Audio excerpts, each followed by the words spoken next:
Hey there, welcome to the garden. So today I am taking the next big step in preparing the garden for fall, winter, early spring planting. And I'm going to clean out this raised bed here.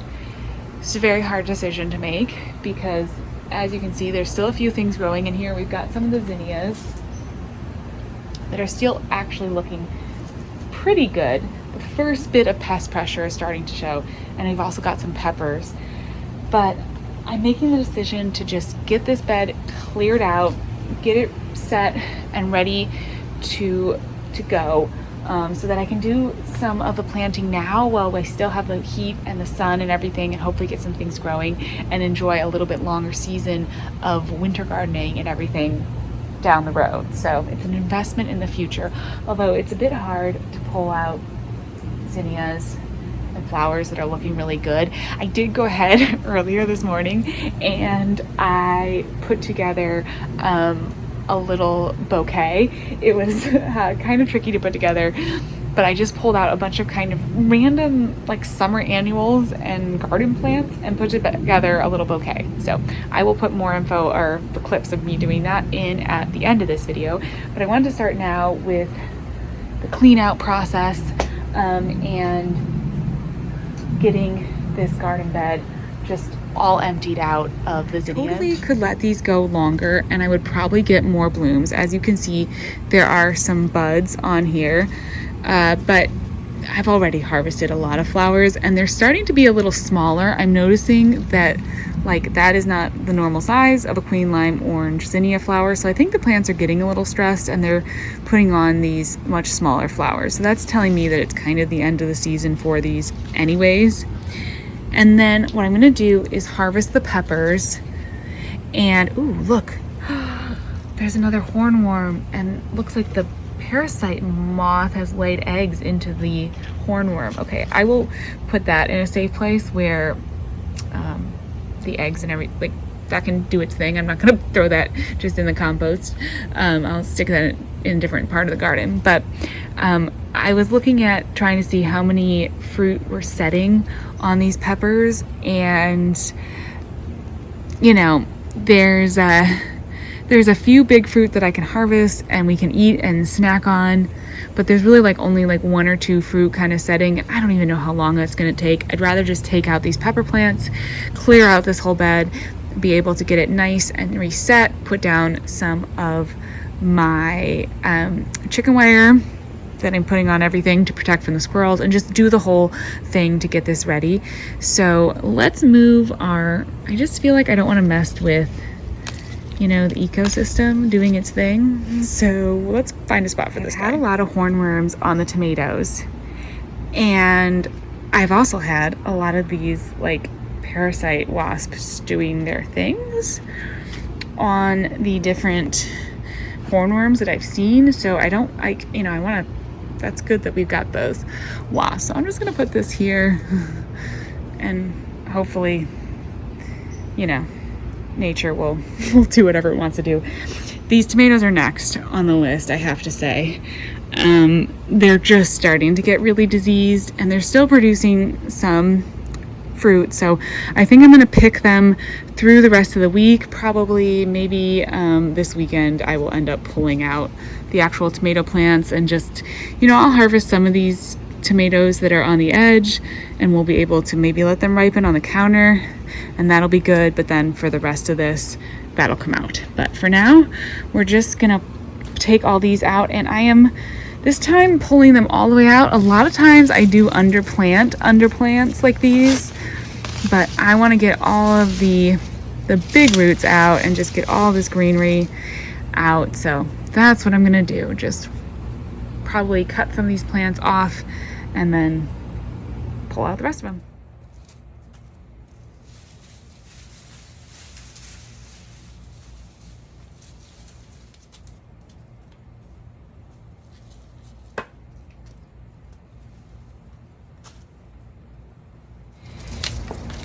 Gonna take out all of these poles that I had and repurpose those, and then now we are going to pull out the rest of the zinnias.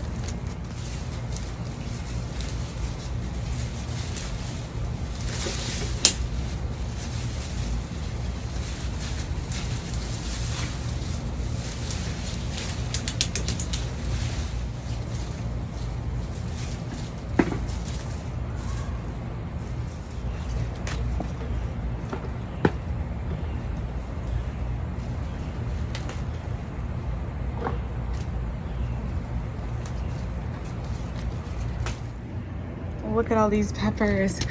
So I'm just gonna pull all these guys out, put them in my compost bag over there. Got a couple things in the corner of this bed.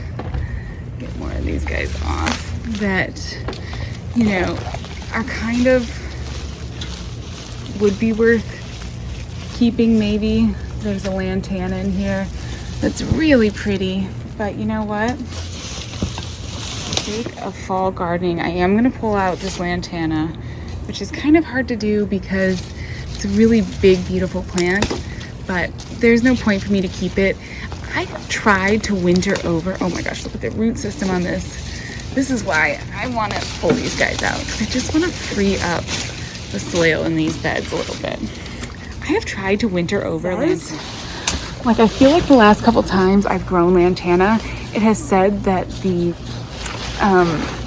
zone for it is like a zone 7, or you know, that it's hardy to zone 7, but I have never had my lantanas winter over. I tried to do it a couple times and they have not wintered over, so I don't know if like how hardy it is technically in those zones.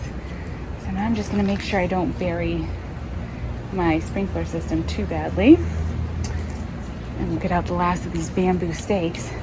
Now there's one other plant in this bed that is super cool, and I think we are ready to make a very fun harvest, and that is the pumpkin.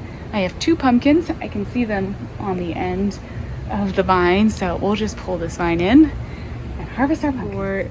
Looks like we did get a little bit of vine board damage, but not too bad. And these pumpkins have gone absolutely crazy. Oh my gosh.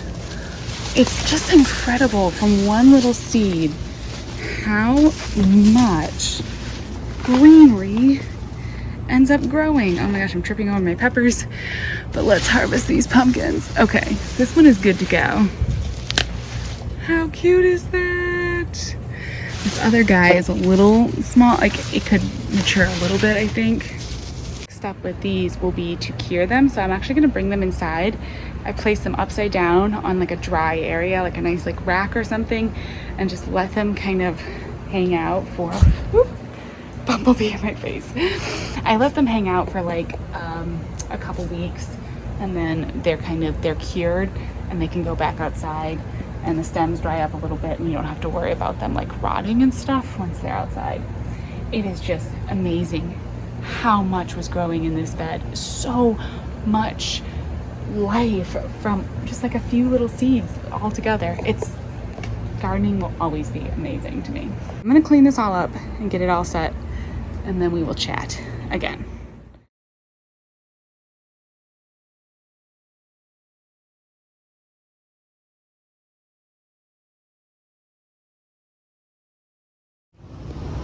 All right, so it's the next day, but I want to come back out and show you. I put down 2 layers of the chicken wire. I am going to come back in. I decided and cut this so that it fits better, because I think the double layer is going to be too hard for plants to go through, and I want to be able to make sure I can keep it as flush as possible to the soil so that the plants can grow up. But I'm really excited to get these beds planted, and I'm going to clear out this bed and have that ready to be planted, and we will be really seeding, direct sowing, hopefully within the next few days soon, because this is a good time to seed sow. I feel really reaffirmed with my planting because the arugula is already sprouting. This is why I love arugula. It's been like 2 days and the arugula is already sprouting in these containers that I did.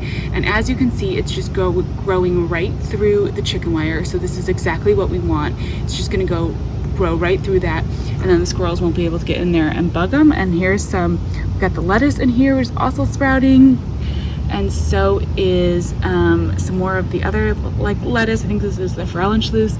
And then I also see a tiny bit of sprouting over here in this area where I've got the bunching onions. So everything is sprouting and coming up, and that's the nice thing. It is nice and warm. We've had a lot of good rain, and so the germination is going really well. Encouraging. So it's giving me kind of the push that I need to come in here, get these beds ready for planting so we can plant them up for fall, have them all ready to go, and hopefully have this amazing garden in the fall winter. I'm going to put in the footage now of me making that bouquet from the flowers in the garden. And sorry if this video is a little bit like pieced together, but it's kind of just one of those busy time of year, and things are definitely very busy around here. But anyways, I'll put that content in right now. Hello there, welcome. So I am in the middle of kind of making the decision to pull out a bunch of the plants from the raised beds. I think it's time. I think I just want to get everything cleared out, get ready, do some fall planting, hopefully have a really beautiful fall and winter garden. But as part of the clear out, I picked a bunch of flowers, and I'm gonna put together a bouquet. I actually have a friend who's having a birthday, and I thought it'd be super fun to put a little bouquet together, and I wanted to share with you a few of my garden favorites for bouquets. A lot of these you probably know, but some super fun flowers that maybe you hadn't necessarily thought about for putting in an arrangement. So I have it started here. This is just like a little mason jar, and then a couple great container plants that you may already, or not container plants, I should say, cut flowers. I'm so used to talking about containers. A couple cut flowers that you may already have growing in your garden that you weren't even thinking about growing for cut flowers. So one is basil, which this is sweet basil, and it smells so incredible. Oh my gosh, it's so gorgeous. I'm sure you've heard flower farmers talking about what a wonderful cut flower basil is. It'll actually probably root in your water. You may even, you can do cuttings. So you could even let this stay in the vase and then let the roots sprout and then take cuttings of this. So this is a great container plant. I just am going to do 2 different levels of it. Beautiful basil. And then I have, you may hear my little baby girls over here talking too. I have some petunias, which this one was growing upside down, but I think it's still kind of fun for in an arrangement. And petunias are such an underrated cut flower. You don't really hear people talking about petunias as cut flowers, but they actually have a really good vase life. I've always found that they last really well in vases, and you just have to pick, some like these longer stems. Luckily, this one got a little bit leggy, so it kind of makes the perfect size stem for this arrangement. And I don't know, it's kind of funny that it's growing down and flowering, but I think it's still pretty. So yeah, whenever your petunias get leggy and you go to trim them, just use them in arrangements. They're beautiful. And then some Kufia. This is the Vermillionaire Kufia, which the hummingbirds have still been all over. But I just pulled off a couple branches for this arrangement because I think it's so pretty, kind of like out the sides. The hummingbirds adore this plant. We've had so many hummingbirds in the garden, they're everywhere in the garden, and they have been all over these Kufias. Every year they come, especially I feel like looking for the Kufia. So then I grabbed a few of the last zinnias that I have. These are some that I'm gonna have to pull out that it's hard for me to want to pull out because they're still looking pretty good, although a little bit of disease is starting. And so I thought I would let me cut it down here, harvest a few of these branches, remove these stems, and you can't have like a summer bouquet without some zinnias in it. I think I could get a few more blooms off the zinnias if I did leave them, but I'm just so ready to plant in those raised beds that I think I'm gonna pull out the rest of my zinnias. But they're so pretty. I've got some even like these little ones. This is the apricot mixed zinnia. It's still so cute in an arrangement just to have like a few, even the little zinnias poking out. So pretty. Then I pulled some of my Angelonia, which this is a great, just summer annual kind of like bedding flower or in containers. But it actually also is a nice cut flower. It holds pretty well. I've been kind of playing around with cutting it this summer and bringing it indoors, and I've been pretty happy with the vase life, and it adds that nice like spear kind of shape into a container, so it's fun to add a little height. I'm trying to make this look good from all around. So that'll be a pretty good cut flower. Another one you might have in some containers. And of course, Gomphrena is a great cut flower. Gomphrena is a great dried flower, so it'll last really well. It'll even sometimes just like dry in your container, and then you can use it as a dried flower. But it's one that stick it in different places in your container. It adds that whimsical look. It almost looks, you know, like a little clover or something. So it's very, oops, uh-oh, I broke that one off. It's very cute for a summer kind of garden arrangement. So pretty. So we'll stick a bunch of that in. And here, another one that is a great filler flower is Coleus. Coleus will actually also, kind of like basil, sometimes root. I probably should have put this in earlier because this is like a big filler. But yes, it adds a little pop of color. And just like the basil, it'll actually sometimes root in water. So it lasts pretty well, typically. So that's kind of fun. It's flopping a little bit, but I think it'll perk back up once it absorbs some of this water. And then I picked, this is kind of a little strange looking branch, but I picked some of my lantanas, and I haven't used a lot of lantanas in arrangements this summer. So I'm just gonna add a little bit around the edge to kind of fill in and add a little bit of brightness. And there we go. Just a wild, wayward end of summer bouquet. But it's also a fun way to use up some of the flowers as you are cleaning out containers and beds. So as always, thank you so much for watching. Lots of changes happening, so I will talk to you again soon. Bye-bye.